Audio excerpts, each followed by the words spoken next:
설 연휴 잘 보내셨습니까? 오랜만에 다시 명절을 맞아 가족들을 만나셔서 또 좋은 시간, 또 쉼의 시간을 가지셨을 텐데요.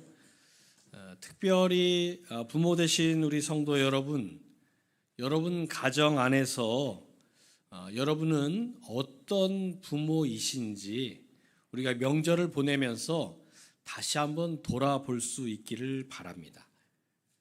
시인인 앤 섹스턴은 부모는 자식들에게 어떻게 기억되느냐가 중요하다라는 말을 했는데요. 저는 이 명절을 보내면서 우리 동성교회 성도 여러분 모두가 부모 되신 여러분들이 가정에서 좋은 아버지, 좋은 어머니로 기억되시기를 간절히 소망합니다. 어떻게 하면 좋은 아버지, 좋은 어머니가 될 수 있을까? 혹시 60이 넘으셨는데 내가 고시 공부를 해서 출세를 해서 좋은 부모가 돼보겠다, 그러실 일은 없고요. 또 환갑이 지난 나이에 내가 사업을 시작해서 큰 돈을 벌어 자식들에게 많은 재산을 물려주겠다, 아마 그러기도 쉽지 않을 겁니다.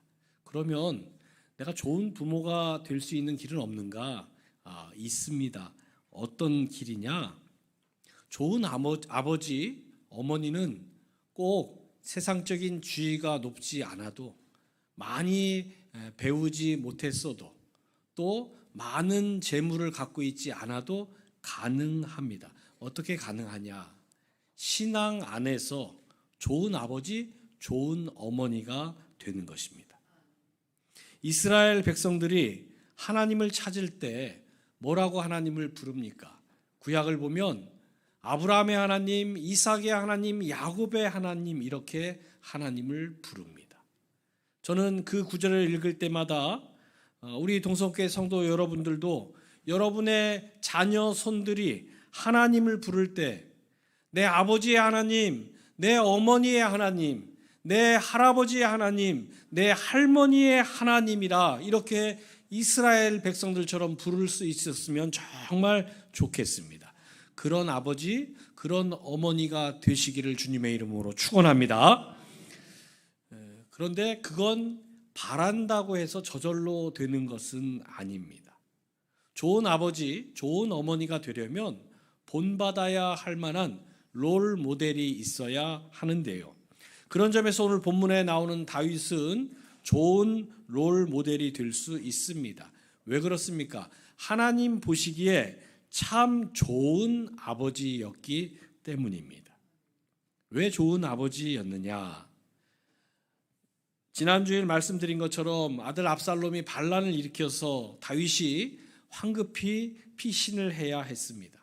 하지만 피신 간 곳에서 다시 전열을 가다듬고 이제 반란군을 진압하러 가게 됐습니다.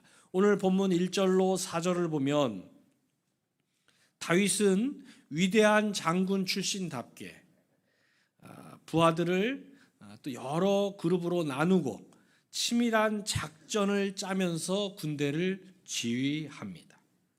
그래서 어떻게 하면 반란을 진압할 수 있는지 계획을 짜고 군대를 다시 재편성해서 출동 준비를 완료한 다음에 출동하는 군사들을 향해 보통 같으면 뭐라 하겠습니까?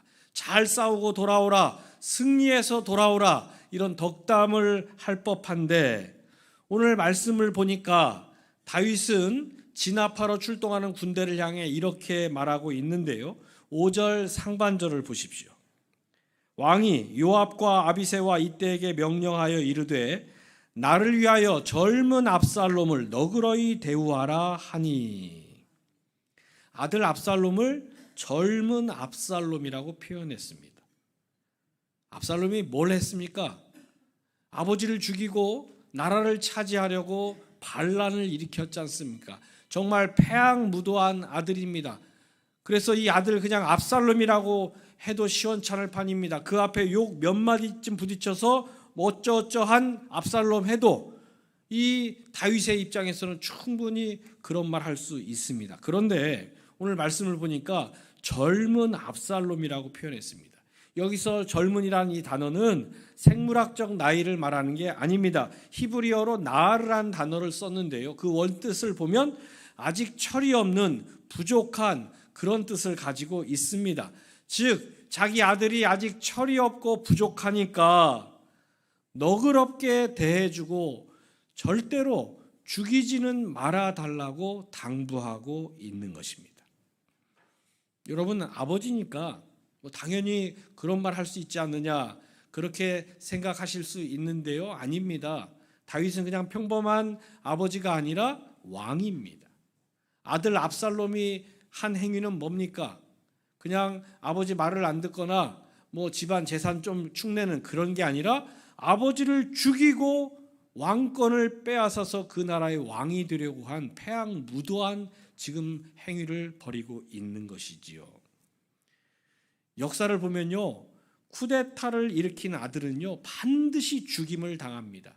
아니, 쿠데타 일으키기 전에 반란을 음모하는 그런 낌새만 보여도 왕은 아들임에도 불구하고 제거를 합니다. 왜 그렇습니까? 권력은 원래 부자지간에도 나눌 수 없는 것이기 때문입니다. 하늘의 태양이 두 개일 수는 없기 때문이죠. 그래서 반란을 일으킨 이 압살롬 정말 응분에 처벌을 하고 최고의 형벌을 가해도 마땅한데, 다윗은 이 반란을 일으켜 아버지를 죽이려 했던 이 압살롬을 향해서 내 부족한 아들을 너그럽게 대해달라고 그렇게 요청을 하고 있습니다. 그리고 오늘 본문 5절 하반절을 보십시오. 왕이 압살롬을 위하여 모든 군 지휘관에게 명령할 때에 백성들이 다 들으니라. 부족한 내 아들 너그럽게 대해달라고 요청하는 이 아버지의 모습, 즉 반역을 일으켜서 아비를 죽이려 했던 패양무도한 아들을 용서하는 이 아버지의 모습을 이스라엘 백성들이 다 본 것입니다. 왜 다윗이 이스라엘 백성들에게 성군이 될 수 있었는지, 부족한 내 아들을 너그럽게 대해달라 이 한마디가 잘 보여주고 있습니다. 그는 하나님 보시기에 참 좋은 아버지였고 이스라엘 백성들이 볼 때도 참 좋은 아버지였습니다. 그런데 이 다윗과 아주 대조되는 인물이 또 있지요. 바로 사울왕입니다. 물론 사울왕도 아들을 사랑했어요. 그래서 아들 요나단에게 왕위를 물려주고 싶어 했습니다. 그런데 이 요나단이 왕위를 차지하는데 걸림돌이 있었습니다. 그게 누구냐? 바로 다윗이었습니다. 그때 다윗은 많은 전쟁에서 승승장구하면서 백성들의 사랑과 인기를 한 몸에 받고 있던 그런 사람이었지요.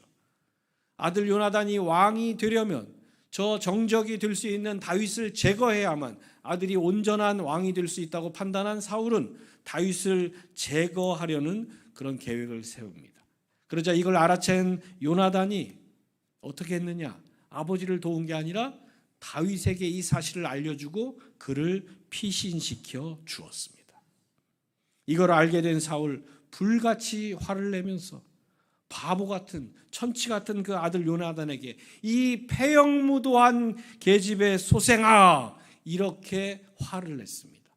이 패역무도한 계집의 소생아, 별로 욕 같지 않지요. 그런데 원문을 보면 이 욕의 뜻은 이 요나단의 어머니를 창녀에 비유하는, 이 강단에서는 차마 그 단어를 그대로 사용할 수 없는 너무너무 심한 욕을 이 아들 요나단에게 한 것입니다. 그걸로만 끝난 게 아닙니다. 너무 화가 난 사울이 어떻게 했느냐? 아들 요나단에게 창을 던져서 그 아들을 죽이려고까지 했습니다. 여러분, 성경은 사울왕이 실패한 왕이라고 기록하고 있습니다. 왜 사울이 실패한 왕이 됐습니까? 여러 가지 이유가 있지만 그중 하나가 하나님 보시기에 좋은 아버지가 아니었기 때문입니다. 왜 좋은 아버지가 아니었습니까? 아버지가 욕하고 저주하는 아들 잘 될 수 없기 때문입니다. 실제로 성경을 보십시오. 요나단은 결국 아버지처럼 마지막에 비참하게 죽임을 당했습니다. 그래서 여러분, 아무리 화가 나도 미워도 섭섭해도 자녀들을 향해서 여러분 말을 삼가해야 합니다. 말을 조심하셔야 합니다. 여러분이 욕하고 저주할 때 그런 부모님 안 계시겠지만 만에 하나 그런 분과 화를 가지고 함부로 말했을 때 그게 그 자녀들에게 반드시 영향을 끼친다라는 것, 성경이 보여주는 분명한 사실입니다. 그래서 좋은 아버지, 좋은 어머니가 되려면 무엇보다도 하나님 보시기에 그런 부모가 되어야 합니다. 그럼 어떻게 해야 하나님 보시기에 좋은 아버지, 좋은 어머니가 될 수 있습니까? 방법이 있습니다. 하나님 아버지의 마음을 품으십시오. 하나님 아버지의 마음을 품는다는 건 어떤 겁니까? 여러 가지 있을 수 있는데요. 오늘이 사순절 첫 번째 주일입니다. 그래서 이 사순절을 시작하면서 이 절기와 연결해서 찾아보려고 합니다. 사순절은 죽을 수밖에 없는 죄인들을 구원하시려고 이 땅에 오신 예수님께서 그 구원의 역사를 이루시려고 친히 고난의 길을 들어서셔서 결국에는 십자가를 지신 그 일을 기억하고 기념하는 절기입니다. 왜 하나님은 독생자 예수 그리스도를 이 땅에 보내셔서 영광의 길이 아닌 고난의 길을 걷게 하셨습니까? 그 이유는 대속의 희생 제물이 되셔서 죄로 죽을 수밖에 없는 우리를 포기하지 않으셨기 때문입니다. 그래서 사순절은 우리를 포기하지 않으신 하나님의 사랑이 예수 그리스도의 십자가를 통해 완성되어 가는 기간이 바로 사순절인 것입니다. 여러분, 그래서 이 사순절에 우리는 무엇보다 포기하지 않으시는 하나님 아버지의 마음을 배워야 합니다. 캐나다에 사는 어느 부부가 아이를 가지려고 노력했지만 번번이 아이를 가졌다가 유산을 했습니다. 3번의 유산을 거듭하고 4번째 아이를 갖게 되었는데 얼마나 애지중지했겠습니까? 수시로 병원에 가서 검사를 하고 온갖 조심과 노력할 것을 다 했습니다.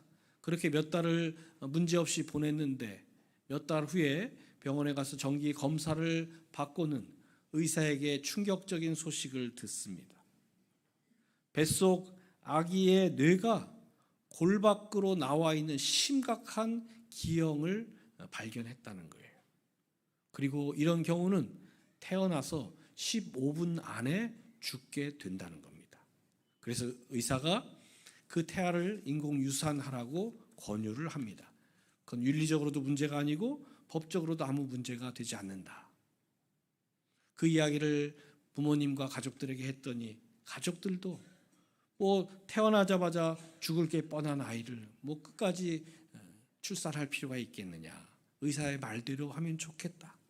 뱃속의 아이를 지우라고 가족들도 한 목소리로 권유를 했습니다. 하지만 이 문제를 가지고 이 부부는 하나님 앞에 엎드려 기도하기 시작했습니다. 기도하고 또 기도하고 이 부부 모두에게 하나님 주시는 마음을 따라서 이 아이를 낳기로 결정을 합니다. 그리고 아이 이름을 루카스라고 태명을 지어주고 태중에 있는 그 아이에게 매일같이 찬송가를 들려주고 그 아이를 위해 배에 손을 얹고 매일 기도를 해 주었습니다. 그렇게 한 달, 2달 시간이 가고 출산날이 되어서 이 아이가 세상에 태어났습니다. 의사가 진단한 대로 보니까 머리 뒤쪽에 뇌가 빠져나와 있는 너무나 흉측하고 너무나 위험한 상태의 신생아였습니다. 그런데 15분 안에 죽을 거라고 했던 이 아이가 1시간이 지났는데도 안 죽는 거예요. 하루가 지났는데도 죽질 않았습니다. 그렇지만 병원에서 어떻게 치료하거나 손쓰거나 해결할 방법은 없는 상태였습니다. 그래서 이 아이를 서둘러 집으로 데려왔고 다니던 교회 목사님에게 요청을 해서 그 목사님이 집에 오셔서 이 아이에게 유아 세례를 베풀어 주셨습니다. 그리고 아이는 17일을 더 살고 하나님 나라로 갔습니다. 아이의 장례를 치르면서 이 아버지는 조문을 온 분들에게 이렇게 인사하면서 고백을 했는데요. 저는 저를 아버지로 만들어주신 하나님과 내 아들 루카스에게 정말 감사하는 마음을 갖고 있습니다. 특별히 루카스를 통해서 저는 사랑하는 아들의 고통과 죽음을 지켜보셔야 했던 아버지 하나님의 마음이 어떤 것인지 정말 생생하게 체험할 수 있었습니다. 이런 고백을 했습니다. 여러분, 아버지는 자식을 포기하지 않습니다. 오늘 다윗이 그랬습니다. 반란을 일으켰던 아들 압살롬이 결국 진압군에 의해서 죽임을 당했습니다. 그 소식을 들은 다윗이 어떻게 했습니까? 괘씸한 아들 아닙니까? 또 반란이 진압되었으니 이제 왕권이 온전히 회복되었으니 얼마나 안심되는 상황입니까? 그런데 압살롬의 죽음의 소식을 들은 다윗은 그 자리에서 오열을 합니다. 그 오열하는 모습을 오늘 본문 아래 33절은 이렇게 전하고 있습니다. 왕의 마음이 심히 아파 문 위층으로 올라가서 우니라. 그가 올라갈 때 말하기를 내 아들 압살롬아, 내 아들 압살롬아, 차라리 내가 너를 대신하여 죽었다면 압살롬 내 아들아 하였더라. 다윗은 차라리 내가 너를 대신하여 죽었더라면 더 나았을 텐데 라고 통곡을 했습니다. 이건 그냥 하는 말이거나 그냥 생각 없이 한 말이 아니라 정말 아비된 다윗의 마음이었죠. 이깟 왕의 자리가 뭐라고, 차라리 내 아들이 그렇게 탐내는 줄 알았더라면, 진작 이 자리 물려줬더라면 내 아들 죽지 않았을 텐데, 후회와 자책으로 몸부림치는 아버지의 오열이 이 사무엘하 18장 33절에 생생하게 드러나고 있습니다. 내 아들 압살롬아, 내 아들 압살롬아, 차라리 내가 너를 대신해서 죽었더라면 좋았을 텐데. 여러분, 그게 아버지의 마음이지요. 다윗의 이런 슬픔과 고통이 얼마나 컸던지요. 반란군을 진압하고 승리한 이스라엘, 승리의 어떤 축가를 부르고 잔치를 벌이는 것이 아니라 당시 이스라엘의 분위기는 이랬습니다. 사무엘하 19장 2절을 보십시오. 왕이 그 아들을 위하여 슬퍼한 다음이 그날의 백성들에게 들림에 그날의 승리가 모든 백성에게 슬픔이 된지라. 반란을 진압하고 승리했는데 오히려 그 승리가 다윗에게 그리고 온 이스라엘 백성들에게 슬픔이 되었다라는 것입니다. 여러분, 그래서 이 압살롬의 죽음 앞에서 오열하는 다윗을 통해서 우리는 아버지의 마음을 볼 수 있습니다. 자식을 키워보신 분들은 다 아실 겁니다. 부모는 자식의 허물 앞에서 잘잘못 따지거나 옳고 그름을 따지지 않습니다. 남의 자식에 대해서는 그런 말 많이 하죠. 옳다 그르다, 잘했다 잘못했다 평가하고 판단하고 그런 일을 많이 합니다. 저도 합니다. 그런데 그 대상이 내 자식일 때는 그 허물 앞에서, 그 문제와 잘못 앞에서 잘했냐 잘못했냐 옳으냐 그르냐 그걸 따지는 게 아니라 부모의 가장 큰 관심은 그 문제 속에 빠져있는 자식을 살리는 것입니다.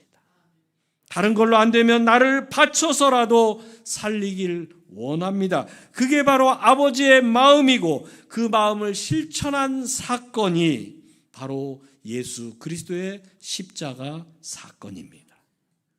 그래서 사순절은 주님의 십자가의 사랑, 십자가의 은혜를 묵상하는 절기인 것입니다. 사순절을 시작하신 사랑하는 성도 여러분, 이 사순절 기간 동안 무엇보다도 하나님 아버지의 마음을 배우고 품으시길 간절히 바랍니다. 그게 어떤 마음입니까? 바로 포기하지 않는 사랑입니다. 제가 초등학교 한 1, 2학년 때쯤으로 기억을 하는데요. 아침에 집에서 실수를 해서 발을 크게 다쳤던 적이 있었습니다. 지금처럼 119 구급대가 있던 시절이 아니었으니까요.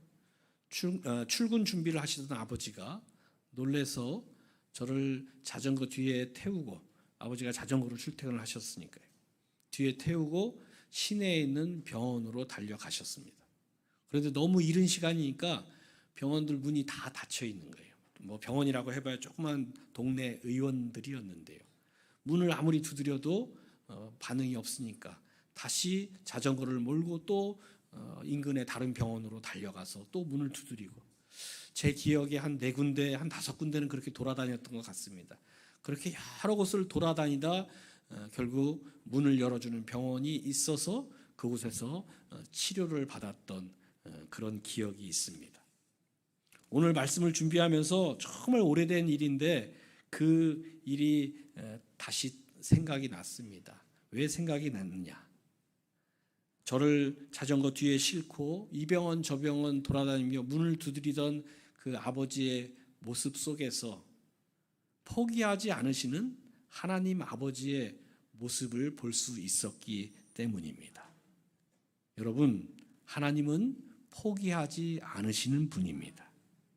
그리고 포기하지 않으시는 그 증거로 하나뿐인 독생자를 이 땅에 보내셔서 십자가를 지시고 대속의 희생제물이 되기까지 저와 여러분을 살리시기 위해서 그런 엄청난 대가를 치루어 주셨습니다.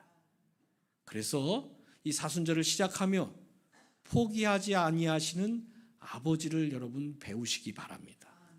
특별히 부모 되신 우리 성도 여러분, 자녀들이 여러분의 신앙의 유산을 잘 이어받아서 같이 열심히 신앙생활하면 참 좋을 텐데, 어릴 때는 엄마 손 아빠 손 잡고 교회 잘 다니던 자식이 크더니 이제 청년이 되고 어른이 됐다고 이제 교회를 떠나가고 또 다른 길을 선택하는 경우들이 있지요.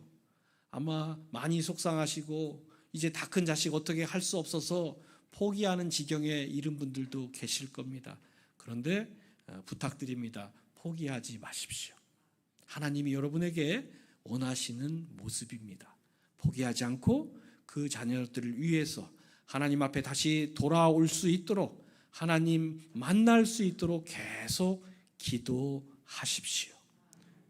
이를 행하시는 분은 하나님이십니다. 그리고 열매를 거두게 하시는 분도 하나님이십니다. 그래서 우리를 포기하지 않고 독생자까지 내어주시면서 사랑하신 우리 하나님께서, 우리 아버지 하나님께서 우리도 그렇게 포기하지 않길 원하고 계십니다. 그 포기하지 않는 모습을 보여준 인물들이 성경에 많이 나오는데요, 한 인물만 소개를 합니다. 바로 여러분이 잘 아시는 이삭입니다. 이삭은 고향 땅을 떠나서 가뭄을 피해 그랄 땅으로 옮겨와서 농사를 짓습니다. 농사를 지으려니 당연히 물이 필요하고 우물을 팠습니다. 그런데 우물을 파놓으니까 원래 그 땅에 살고 있던 블레셋 사람들이 우리 땅이니까 그 우물도 우리 것이다 빼앗아 버렸습니다. 어떻게 합니까? 힘없는 이방인인데 다시 다른 곳으로 옮겨가서 또 우물을 팠습니다. 그러자 그때도 사람들이 몰려와서 여기도 우리 땅이니까 그 우물도 우리 것이다 또 빼앗아 버립니다. 그러기를 몇 차례 우물을 팔 때마다 빼앗기고 또 빼앗겼습니다.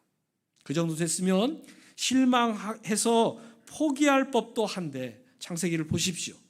이삭은 포기하지 않았습니다. 왜 포기하지 않았습니까?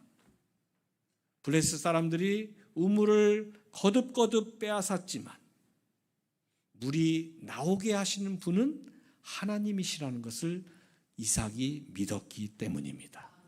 그래서 이삭은 옮겨가서 또 파면 물이 나오게 하실 것이라는 하나님을 신뢰하고 옮겨가서 계속 우물을 팝니다. 이삭의 믿음 안에는 사막 한가운데서 우물을 파도 하나님이 함께 하시면 그곳에서 물이 나올 것을 믿었기 때문입니다.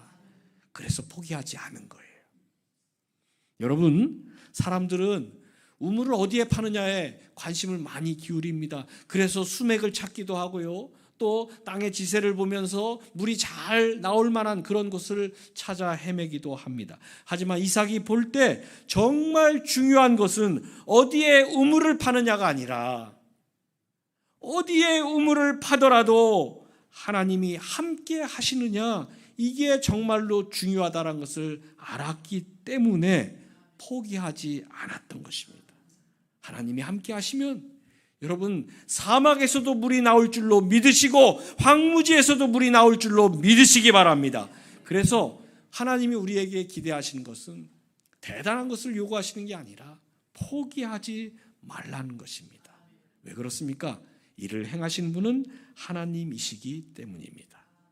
그래서 하나님은 이사야 43장 19절에서 우리에게 이렇게 말씀하십니다. 보라, 내가 새 일을 행하리니 이제 나타낼 것이라. 너희가 그것을 알지 못하겠느냐? 반드시 내가 광야의 길을, 사막의 강을 내리니. 여러분이 지금 광야 같은 곳, 사막 같은 그런 환경에 놓여 있다 할지라도 여러분 하실 것은 이 사순절 기간에 딱 하나입니다. 포기하지 마십시오. 포기하지 않고 믿음으로 기다리면 하나님께서 광야 같은 그곳에서도 길을 내어주시고 사막 같은 그 환경에서도 강이 흐르게 해 주실 것입니다. 그래서 이 사순절 기간에 하나님 아버지의 마음을 품으시고 믿음으로 포기하지 않고 기다리고 또 기다리셔서 여러분 인생에 길이 나고 강이 흐르는 역사를 경험하는 여러분 되시길 주님의 이름으로 축원합니다.